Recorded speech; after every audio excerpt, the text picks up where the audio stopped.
Who shot him, ma'am? I did. A Sunday school teacher's sin. The Jefferson County woman convicted of killing her husband over a porn bill. Creepy crook. I definitely would be concerned somebody wanting my undergarments. A man arrested for allegedly stealing a pair of women's underwear.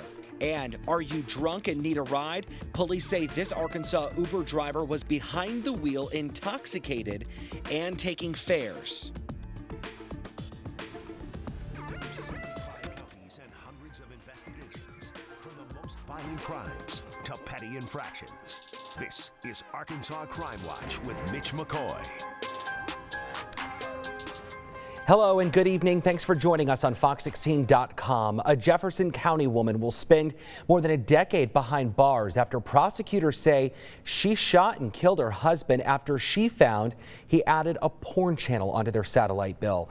Patricia Hill shot and killed her husband Frank Hill last July. She was found guilty last week of second-degree murder.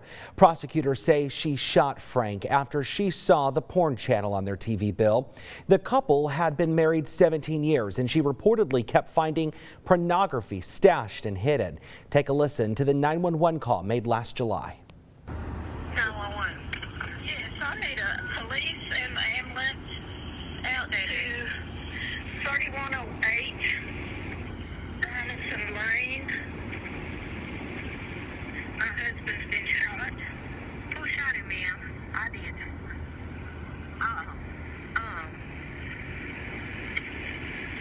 We are arguing or something, ma'am? Yes, ma'am. Let me transfer you to the ambulance service, okay? Is he breathing? I don't know. Are you still there? Yes. Hold on. I'm transferring you to the ambulance service. Do you still have a gun, ma'am? No. Ambulance service. 911 transfer.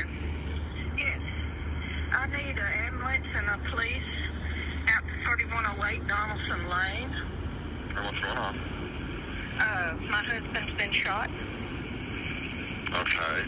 And where's he shot at, do you know? In the leg, I think. Okay.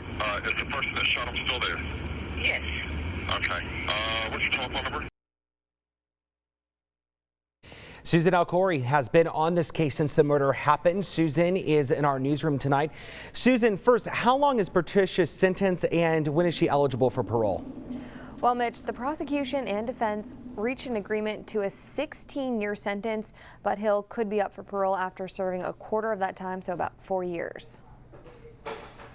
Let's talk a little bit about their relationship. You were covering this story on day one when this murder happened.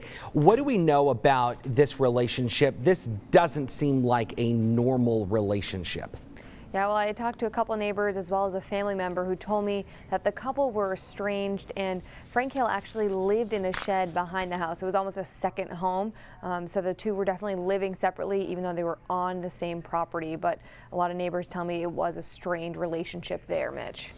Can we talk a little bit about this shed? What do we know about the shed he was living in? And of course, where the murder happened was inside that shed.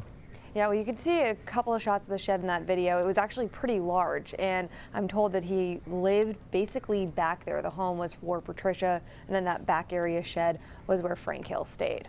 Okay, so this isn't like a wooden shed where you would keep your lawnmower, weed whacker, things like this. This looked more like a living establishment, not a outdoor shed, right? Yeah, it almost looked like a second home just behind the main home. Okay, very interesting. And did we ever get an idea from family members?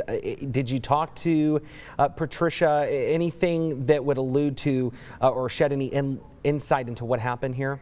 We had actually reached out to her, tried to set up an interview with her while she was in jail. She had contacted us at one point, but then never ended up following through with doing that interview. Very interesting. Boy, it would have been interesting to see what she had to say about this. A Sunday school teacher of all people. Yeah.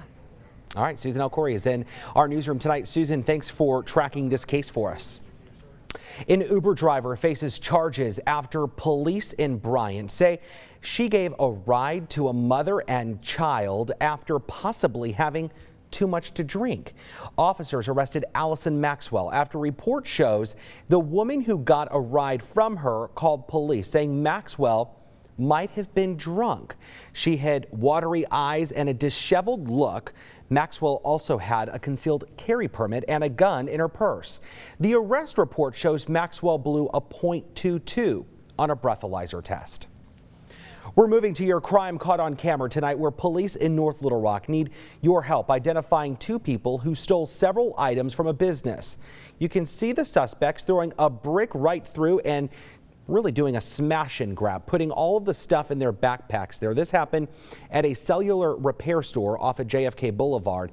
The suspects used bricks to break open cases, stealing several items. They even stole stuff from a room in the back of the store before taking off. If you know anything about this incident or recognize the suspects, you're asked to give police a call.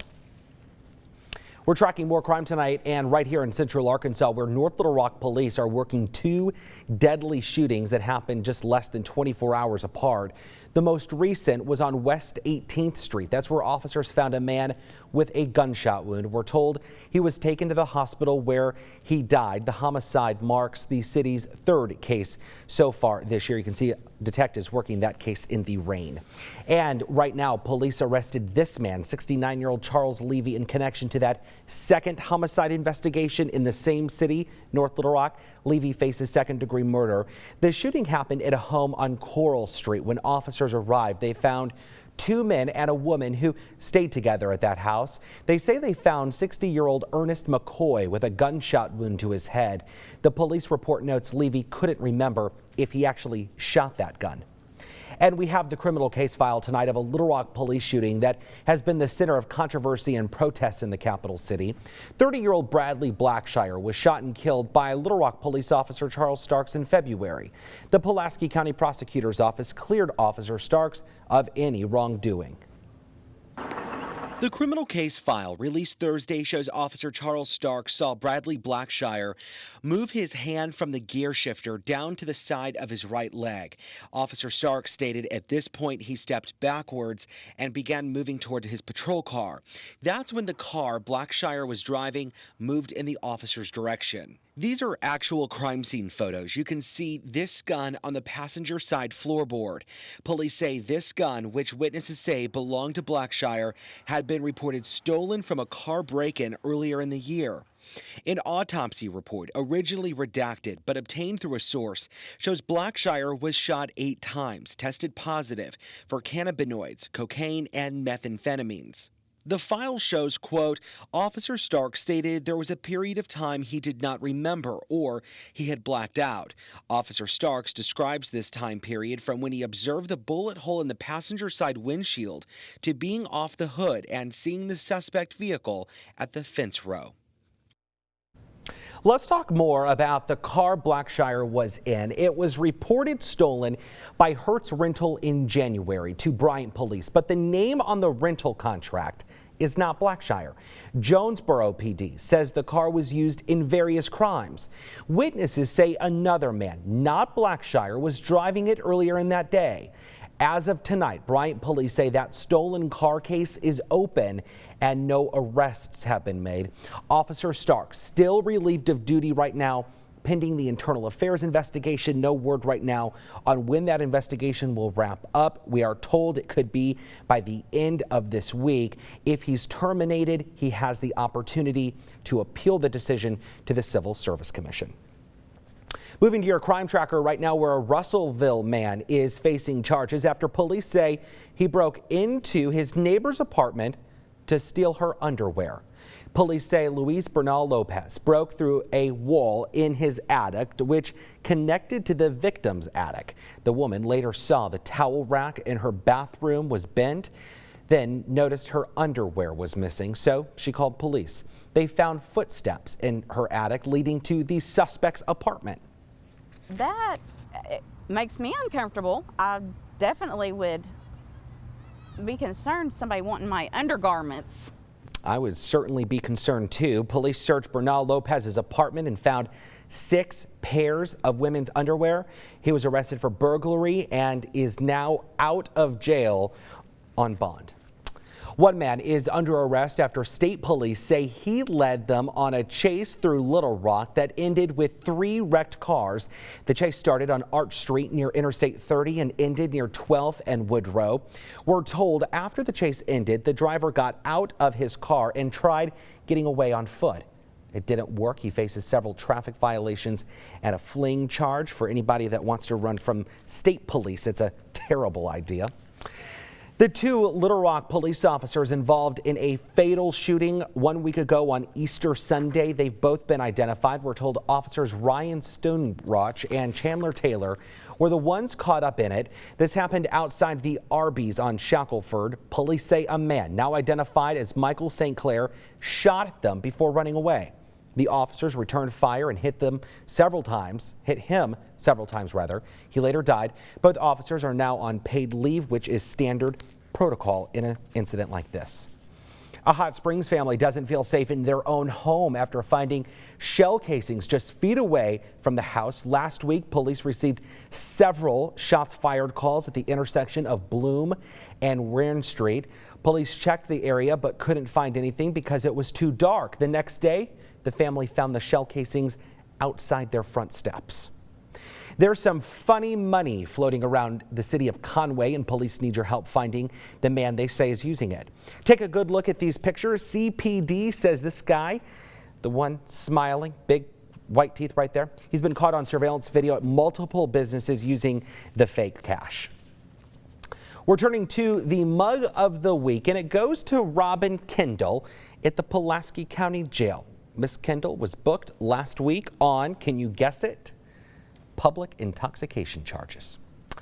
Remember, if you have any information on any of these cases we talked about tonight, you are asked to call your local police department. We want to remind you, all of the suspects you've seen tonight are innocent until proven guilty in the court of law. Take a look at Arkansas's Most Wanted. These individuals are being hunted right now by Arkansas Community Correction. If you know where any of these individuals are, you're asked to call 911. These people are from all over the state of Arkansas. And before we leave you tonight, we have a quick programming note. I hope you'll join me Wednesday night on Fox 16 News at 9 for a Fox 16 Investigates piece that I've been working on for the last few months. I'll take you inside one of the street's most protected assets, the nurse. Talking to her is impossible. She's protected by gang leaders. Even discussing her is against street code. But Wednesday night at 9 on Fox 16 News, we are getting unprecedented access to information about the nurse, what she does, the lives she's saving, and not reporting it to law enforcement. You shot 3 or 4 times, you might have to pay $5,000 to $10,000. That's a lot of money. That's a lot of work she'd be feeling that she's putting in to save your life. Also had wounds from the police. From where her safe house is and who you have to go to get access to the nurse. It's Fox 16 Investigates Wednesday night only on Fox 16 News at 9. Have a safe week, and I'll see you tomorrow night on Fox 16 News.